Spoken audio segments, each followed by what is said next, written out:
নমস্কার, আমি শিউলি চক্রবর্তী। আমার চ্যানেলে সকলকে স্বাগত। আজকে বানিয়ে নেব হাঁসের ডিমের তরকারি। তাই হাঁসের ডিমগুলো সেদ্ধ করতে দিয়েছি। এখানে পেঁয়াজ, টমেটো আর কাঁচা লঙ্কা একসঙ্গে ভেজে নিচ্ছি। ভাজা হয়ে গেছে, এবার দিয়ে দিলাম রসুন আর আদা, দিয়ে ভেজে নিলাম। এবার দিয়েছি অল্প পরিমাণ জল, পরিমাণ মতো হলুদ গুঁড়ো, যেমন ঝাল খাবেন সেরকম দিয়ে দিলাম লঙ্কা গুঁড়ো। এই বাটনাটা ভালো করে মিশিয়ে নিয়ে একটু কষে নিলাম।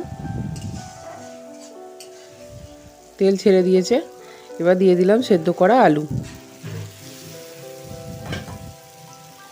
আলু আর বাটনাটা একসঙ্গে মিশিয়ে নিয়ে কষে নিলাম ভালো করে।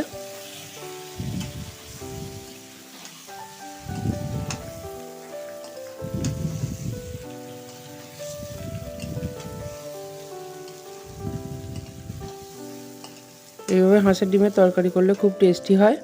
এবার দিয়ে দিয়েছি পরিমাণ মতো লবণ। এবার দিয়ে দিলাম জল। জলটা ভালো করে তরকারির সঙ্গে মিশিয়ে নিলাম। আমি আগে থেকে ডিমগুলো ভেজে রেখেছিলাম, দিয়ে দিলাম ধনেপাতা, দিয়ে দিলাম। Thank you watching this video.